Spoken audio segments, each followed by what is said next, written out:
Now, I used another German word in that diary entry I just read to you. In fact, I used it twice.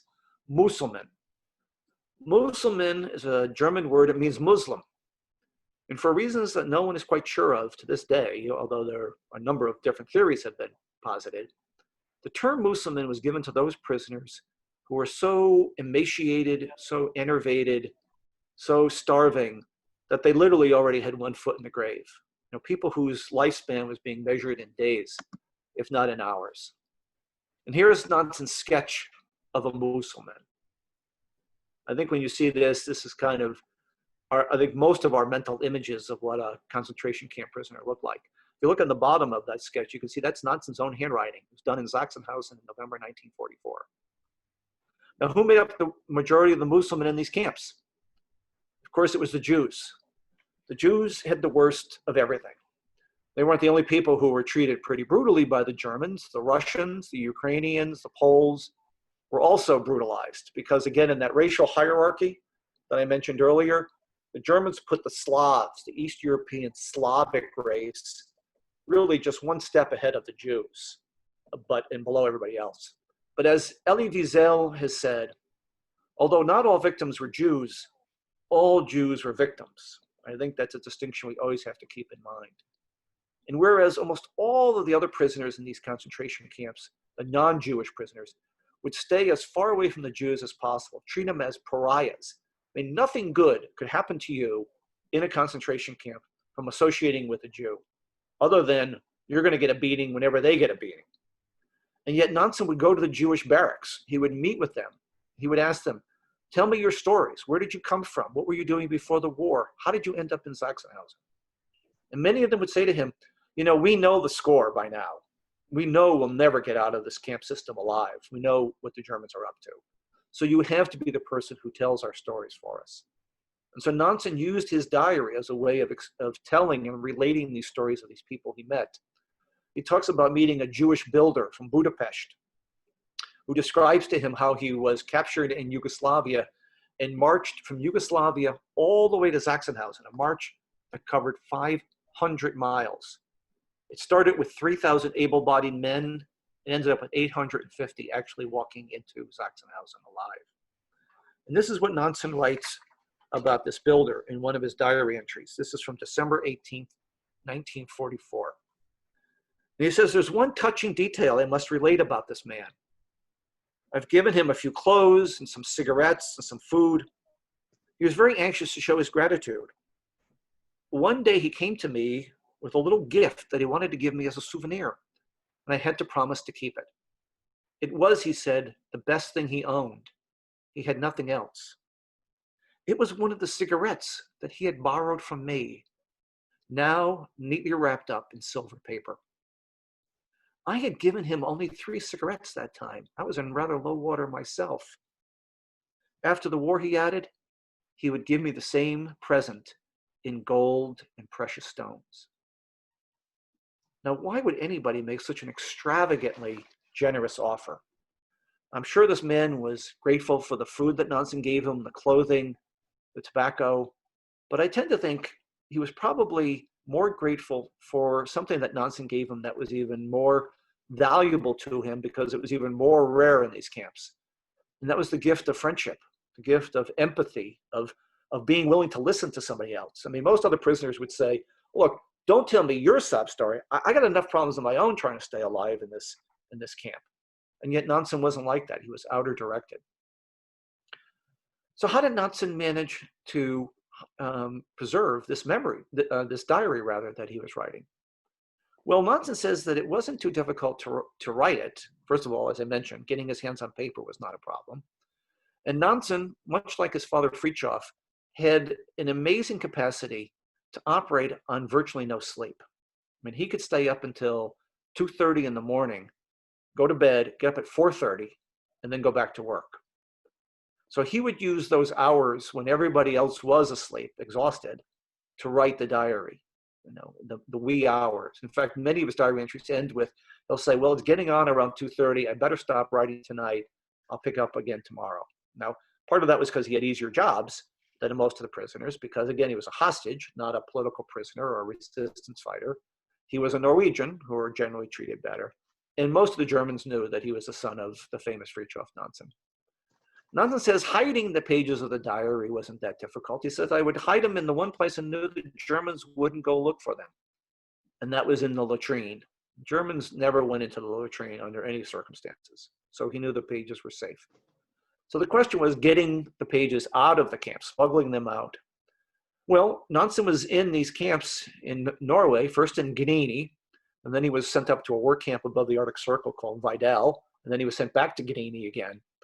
And he said it was pretty easy to smuggle things out, because if you think about it, in this camp that had, at its height, I think Gdansk had about 7,000 or 8,000 prisoners in it. All the food is being brought in pretty much on a daily basis. You didn't have refrigeration like you have in today's day and age. Well, who's bringing the food in? It's Norwegians, civilians. Who are all the workmen who are coming in to build more barracks as the Nazis arrest more and more Norwegians? It's Norwegian civilians. These are their fellow countrymen, their cousins, who are prisoners behind the barbed wire. So everybody who was coming into the camp was more than happy to help everybody who was in the camp smuggle things out. And there was a regular smuggling racket going on everywhere. But then in October of 1943, Nansen gets in trouble with the commandant. That's another whole side story. And he ends up getting, for his punishment, he ends up getting sent to Sachsenhausen. And when he gets there, he says, I don't know what I'm going to do with this diary now. No one's ever going to help me smuggle it out. Here, I'm in the middle of an enemy country where everybody hates us. But psychologically, it's so important for me to keep writing that I'm just going to keep going. I'm going to keep writing this diary and hoping that at some point I'll figure out some way to get it out of this camp. And if I can't get it out of the camp, assuming I ever leave this camp myself, if I haven't figured out some way to smuggle it, I will bury it in the ground, I guess, with the idea of ultimately coming back and retrieving it at some point. And other diaries have been found buried in the ground at other concentration camps, primarily in Auschwitz over the last 4 or 5 decades. So other prisoners were thinking the exact same thing that Nansen was thinking. But then he says, one day I had a brainstorm, and I realized that even though I was searched when I left the camp, and I was searched when I came back into the camp, the prisoners lived inside Sachsenhausen, but they worked outside the prison gates, because there's no way you could have work camps in such a crowded area.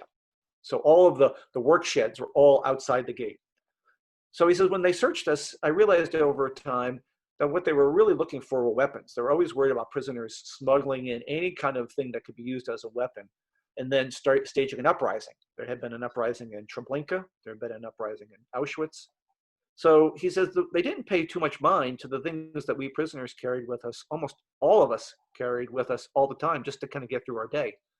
One was a tin cup. Almost everybody had a tin cup, which they would tie around their waist with a string. So whenever they had a chance to drink anything, the cup was right there with them.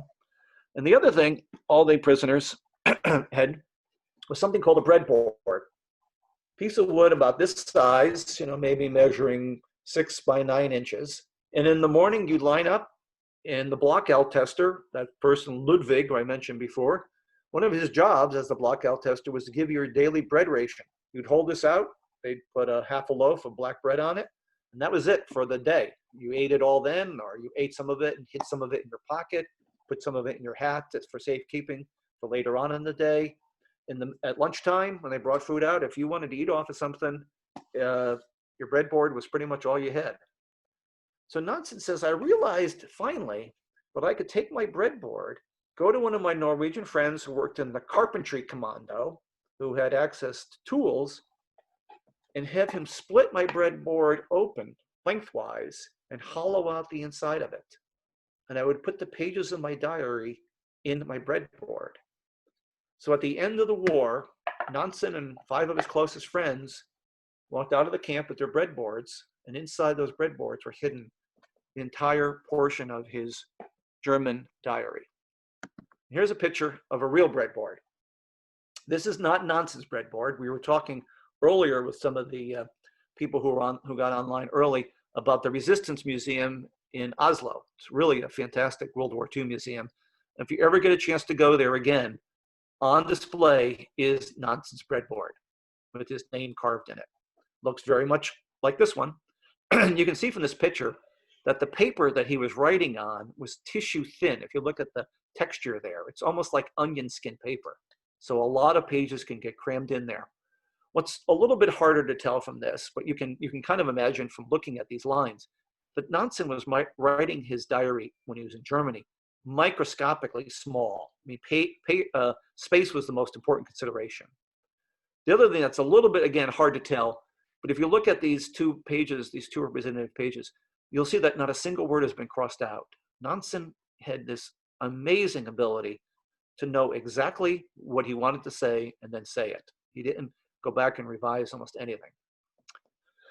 So that's how Nansen was able to preserve this entire diary. So we've talked about Nansen's sense of humor. That's what we started talking about.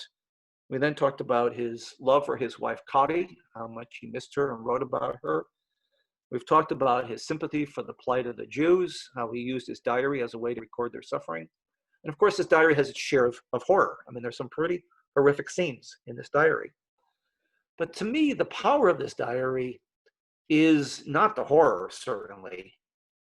To me, the power of this diary is the power of Nansen's example, the example of somebody who somehow holds onto his humanity in the most inhumane conditions imaginable. You know, Nansen could have walked right by Tommy Bergenthal, could have ignored him, just like every other prisoner had ignored Tommy up to that point.